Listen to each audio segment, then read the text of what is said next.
கைகி சமாதானம் பண்ணி பரதனை தூக்கி உட்காத்தி வச்சாள். அம்மா நான் என்ன நினைச்சு வந்தேன் தெரியுமா, என் பிரபு ராமனுக்கு பட்டாபிஷேகம் அப்பா பண்றாளாக்கம், ராம பட்டாபிஷேகம்னு வந்தேனே அது இல்லாம போயிட்டேன்னு அழுதாளா. அபிஷேக்யதி ராமன் ராஜா யஜ்ஞம் யக்ஷ்யதே யத்யஹம் கிருத சங்கல்பः த்ரஷ்டோ யாத்ராமயாதிஷம். ராமாபிஷேகம்னு நினைச்சு வந்தேனே, ராமனுக்கு பட்டாபிஷேகம்னு வந்தேங்கிறான் பரதன்.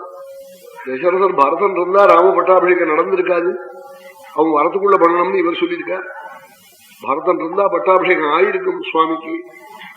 அல்லது ராஜா யாகம் பண்ண போறாளாக்கம், அப்போ சில ஹோமங்கள் நாமசுப்பிரமணியாஸ்வானங்கள் இதெல்லாம் செய்யற போது குழந்தைகள்லாம் பக்கத்துல இருக்கணும்னு நினைப்பாள் பெரியவாள்.